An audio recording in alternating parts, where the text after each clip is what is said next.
নমস্কার, আমি শোভন। আপনারা দেখছেন খবর হুগলি টিভি।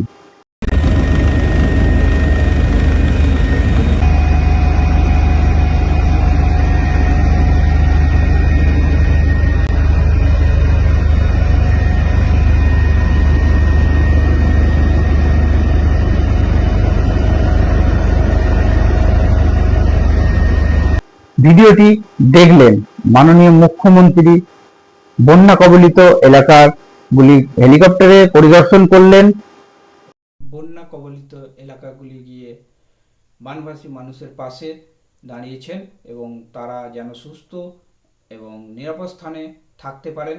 মাননীয় মুখ্যমন্ত্রী, পুলিশ এবং ওনার টিম বানভাসী মানুষের জন্য কাজ করছেন। মাননীয় মুখ্যমন্ত্রী মিডিয়ার সামনে কি বললেন একবার শুনে নিই, চলুন। টাকা দেওয়া হয়েছে, কন্টিনজেন্সির টাকা দেওয়া হয়েছে। প্রশাসন এবং পুলিশ সমান্তরালভাবে আপনার রিলিফের কাজ করছে। প্রত্যেকটা যারা রিলিফ সেন্টারে ছিল 5 দিনের রেশন দিয়ে বাড়িতে পাঠানো হয়েছে। মোট আপনার এখানে বন্যার কারণে 2 জন মারা গেছে। তাদেরকে জেলা আমাদের সিআরএফ থেকে 4 লাখ এবং সিএম রিলিফ ফান্ড থেকে 5 লাখ 9 লাখ টাকা করে দেওয়ার ব্যবস্থা হয়েছে। আর ইতিমধ্যে এই ব্লকে 11,000 প্রধানমন্ত্রী আবাসের বাড়ি কাজ চলছে। একটা আগের গভর্নমেন্ট দিয়ে গিয়েছিল 60,000 করে, আমরা রিসেন্ট ওদের আরও 60,000 দিয়েছি। আরও 13,000 বাড়ি এখানে হবে।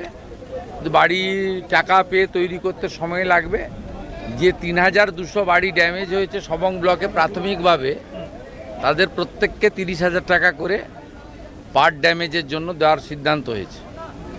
আজ থেকেই প্রধানমন্ত্রী শস্য বিমা যোজনার ক্যাম্প করা হচ্ছে। ক্ষতিগ্রস্ত পান চাষি, ধান চাষিরা সেখানে নাম লেখাতে পারবেন। মাদুর কাঠিটা ইন্স্যুরেন্স স্কিমের মধ্যে নেই, তাদের জন্য আলাদা কিছু ব্যবস্থা আমি নেওয়ার জন্য নির্দেশ দিয়েছি, সে ব্যবস্থা হবে। কেলেঘাইয়ের জল যেটা ডেঞ্জার লেভেলে উপরে বইছিল, এখন আন্ডার কন্ট্রোল। এখানে পিংলা, সবং, নারায়ণগড় সব এমএলএরা ছিলেন, বিডিওরা ছিলেন। মোট 10টা স্নেক বাইটের কেস এসছে, প্রত্যেককে বাঁচিয়ে ফিরিয়ে দিতে পেরেছে। হেলথ ডিপার্টমেন্ট ভালো কাজ করেছে। পিএইচই ওয়াটার পাউচ ডিস্ট্রিবিউশন করেছে।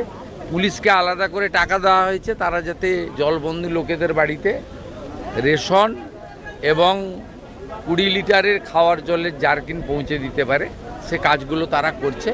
আমি আকাশপথে পুরো 5টা গ্রাম পঞ্চায়েত দেখেছি, আর এখানে রিভিউ করে যার নির্দেশ দিলাম। আরামবাগ এলাকাতে বন্যা হয়নি, কিন্তু যদি ডিবিসির অতিরিক্ত জল আসে বা অতিরিক্ত বৃষ্টি পরবর্তী সময় হয়, এটা রিভিউ করব। প্রস্তুতি ফ্লাড প্রিকশন মিটিং একটা করব, করে আমাকে বাগডোগরা যেতে হবে। মাননীয় স্বরাষ্ট্রমন্ত্রী আসবেন বিকেলে, তাকে স্বাগত। এখানে এরা বলছিল 1986 সালে জ্যোতিবাবু এসেছিলেন ফ্লাডে, তারপরে এই কোনো মুখ্যমন্ত্রী এলেন 1986-তে, তাই তো জঙ্গল বললেন যে জ্যোতিবাবু এসেছিলেন তারপরে। কারণ কী করা যাবে, আগের মুখ্যমন্ত্রীরা গ্রামের মানুষকে মানুষ বলে মনে করতেন না। আর আমার সঙ্গে তো গ্রামের মানুষের নাড়ির টান, তবে গ্রাম আমার শুরু, গ্রামই আমার শেষ।